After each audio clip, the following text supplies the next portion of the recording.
Hey everyone, this is David. Welcome back behind the velvet rope. Let's just get right into it today because we are joined by the one, the only Miss Larsa Pippen. Hey guys. What is going on, Larsa? How are you? Are you in Miami or LA today? Let's just start with that question. I'm actually in LA. I go to Miami tomorrow. I know you're back and forth between the two. How are you today? What's going I'm on? great, David. How are you? Everything's great. Good, I'm living my just best life, David. I know you are too, though. listen, isn't that what it's all about? This is the Uh, year, Larsa, right? It's going to be a good year. We are going to take over 2022. And listen, what more could we ask for? Real Housewives of Miami is back in our lives. I mean, how nice is that? I mean, it's super fun, to be honest with you. I had a great experience shooting it. My kids had fun. It was just a good experience for us. I mean, you are an OG after all. Like when you look back to the first season back in 2011, do you have memories of that time? I mean, it was such a different time in Housewives. It was so long ago. Do you remember that whole experience? I mean, I feel like I was so I don't know, I feel like I was so like innocent, you know? It was such a different time in my life. Like I feel like I wasn't comfortable with any type of controversy. I couldn't take on any heat. Like I was like, "Oh, I don't want to be a part of that.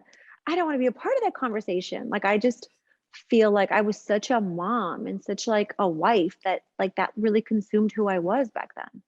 And then did you realize somewhere in that first season, like, wait, Housewives kind of goes with controversy? Oh yeah, no, I signed up for the show and then once I was on, I couldn't handle any of the heat. I was like, "Get me out of this kitchen." You're like, what is going on? Do you have a favorite memory of that first season? No, I mean, I just there were so many good memories. It was, it was a special time in my life. I was so consumed with my kids and they were so young. And I feel like Scottie, so it was literally like, doing everything for my kids, shooting the show. And now I'm in a place where my kids are self-sufficient. So it's just different. It's a different experience for me today than it was, 11 years ago. That makes sense. Did you ever regret leaving? I mean, Housewives was a big thing and like you left and you were really busy, like you said, raising your kids. Like, did you ever regret, those 3 seasons that you weren't on the show and then Housewives just kind of became a thing?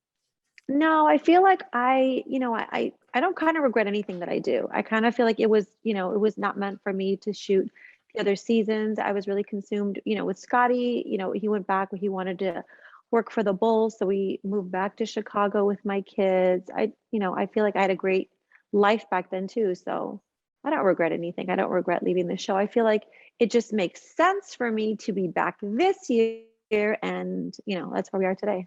Did you have any reservations in going back, like No, now? I just felt like I was in Miami. Why not? I asked my kids if they wanted to be a part of the show and they said, yeah, I asked them if they would film with me. They were like, yeah, it'd be fun. So I was like, all right, let's do it. Did it feel like riding a bicycle? Like, oh, this is what I remember. I mean, like the world has changed. Like, how is this experience different? I mean, like social media is such a big part of Housewives now.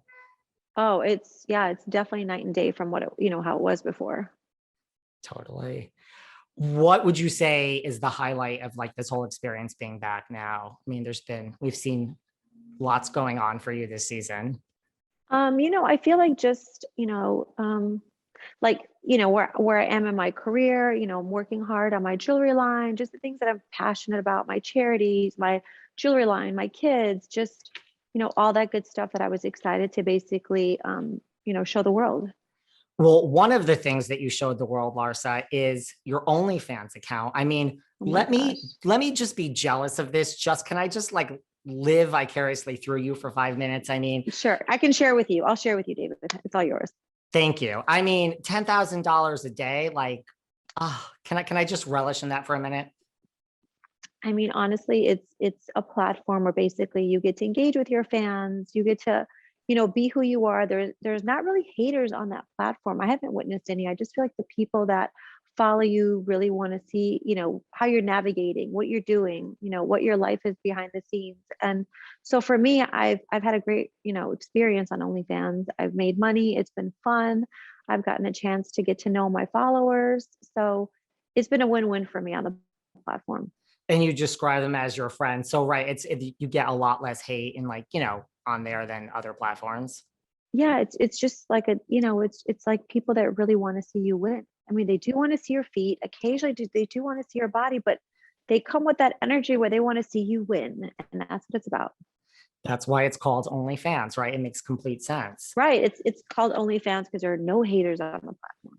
What about people, listen, you've made it clear that it is just your friends. Sometimes they want to see your feet, but like how do you handle when someone does want to take it inappropriate, as they do even on Instagram, people want I to take things in an I inappropriate mean, manner. listen, I get it. I get it. Everyone, feels comfortable in different situations. I am not one to judge anyone.